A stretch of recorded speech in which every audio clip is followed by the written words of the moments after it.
So we move on. Now, how to manage underperformance. Now, there's, I believe there's 5, 6 slides for this here. We'll go through each as quickly as possible. How am I going for time? I'm going for time, okay? Okay, step 1, identify the problem. Understand the key drivers of performance or underperformance within the workplace. Be as open as possible. Be thorough as well. Look at what the key issues are, right? And also be objective. Don't be subjective. Please. Step 2, assess and, guys, we will be sharing slides after the event. Write to us within the portal. It'll be available. So feel free to drop us an email. You will have the slides as well. Step 2, assess and analyze the problem. It's essentially what you do is you're looking at impact analysis. You know, you're looking at cause-effect consequence. Cause-effect consequence analysis is critical in this. You determine how serious the problem is, right? How serious the problem is. Is it actually impactful? Is it significant? We had a case yesterday. Stephanie, yeah? We had a case yesterday. Staff member turns up 20 minutes late. The employer wants to deduct half a day's pay. Timing between 9:10 and 9:30 a.m. 20 minutes late, half day pay. Yeah? Now, tardiness is not a performance issue. Tardiness is a misconduct issue. However, the employer goes, oh, he came to work 20 minutes late or 10 minutes late. He didn't perform what he was supposed to do in the morning. Do you think that was reasonable for the employer to deduct half a day's wage? Now, no doubt I can speculate because I'm not a lawyer. I could actually challenge that as an employee and go, I just lost half a day's pay. 1, you weren't authorized to do that. 2, I also lost half a day's EPF. So you see how all of a sudden something this small has now opened the doors to not only the labor department, to all sorts of issues. Be realistic. Understand how serious the problem is, how impactful it is, right? We've had situations where people in sales are not meeting sales at a level of 20%. They were supposed to do 100%. They're reaching 80%.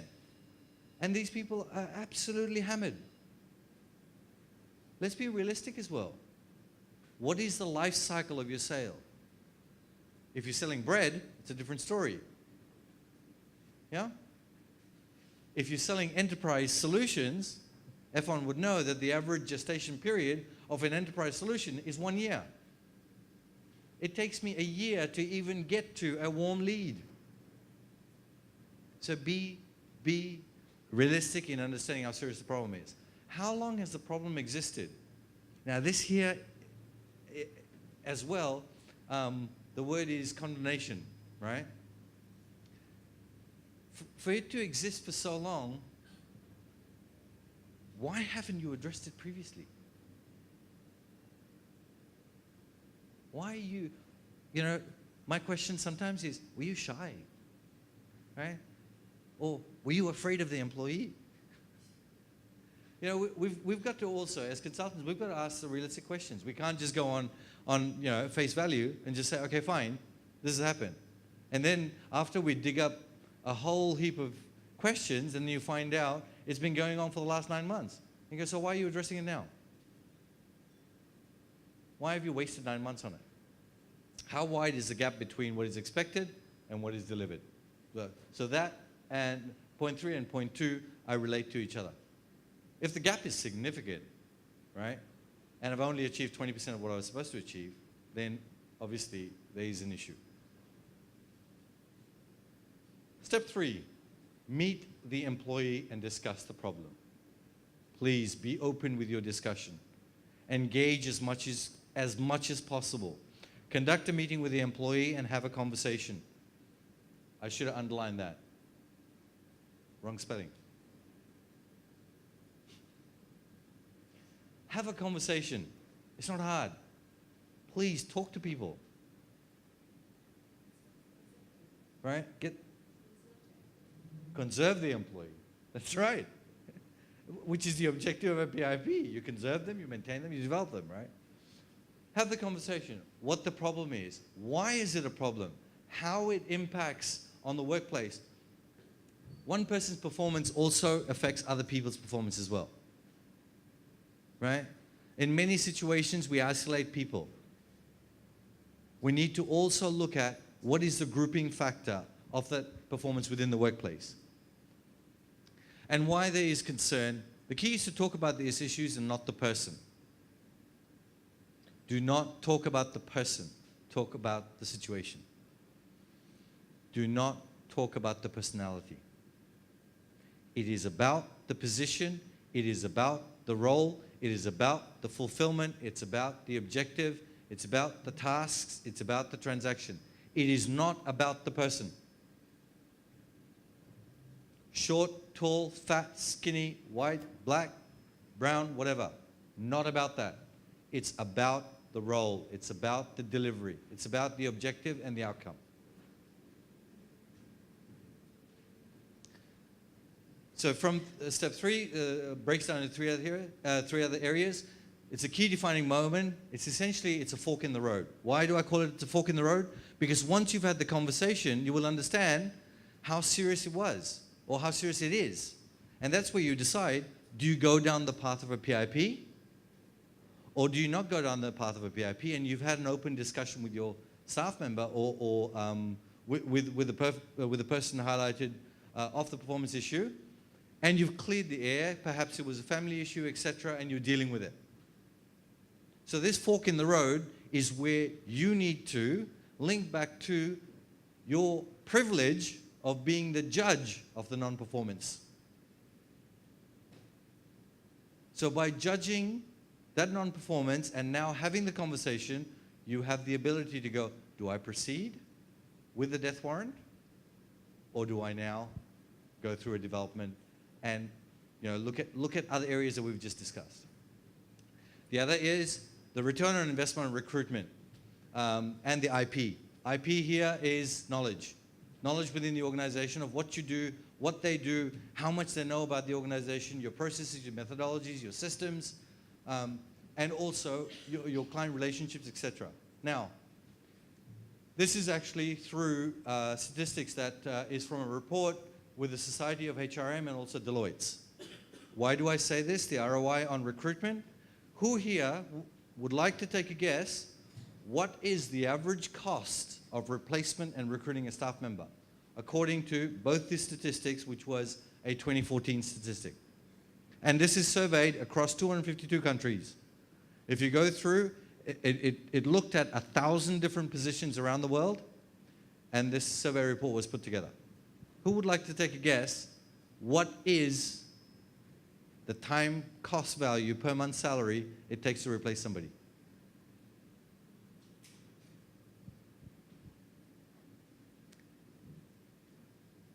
Any guess? Say the person's earning 1,000 ringgit a month. So that's 12,000 a year, right? How much will it cost you to replace that person? 3 months? Any more? The Deloitte's report and the Society of Human Resources report clearly indicates and breaks it down. It is about a 152-page document. On average, it costs 7 months of salary to the business, because there is a gap formed. From the gap forming, there's a recruitment process, the time taken to recruit, time taken to onboard. On top of that, transitioning them into your training process for them to become productive and efficient. 7 months. So this is where I also question at various times, yes, the intent is there to kill in the beginning, right? Like the initial slide was. Your boss has already made up their mind, they're going. Have a think about the fact, yes, you do want to get rid of them. Okay, fine. If a person is a really bad apple, you will get rid of them. But if the performance is marginal and you want to maintain your position that you want to get rid of them, think of the cost on the business of productivity and return overall. 7 months is a long time and a lot of money. In addition to that, we go through jointly discuss with the employee, exploring possible solution to the issue and how to bring the performance back on track. Keep positive, time for improvement, offer assistance, right? There's really no point sitting down and having a conversation with somebody and go, you know what, I know you try hard, but you can't do it, right? Please do not go in with a negative reinforcement of message. Encourage the staff member.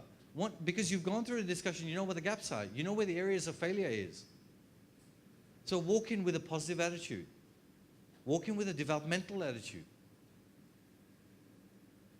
Now, with that happening, a miracle can happen.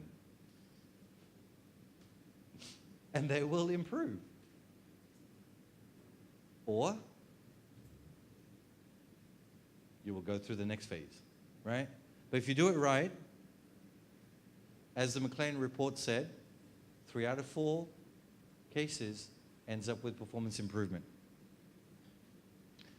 In step 4, monitor performance via PIP. To monitor performance and provide continuous feedback and support, and also work with the employee to assist in tackling 1 or 2 of the issues.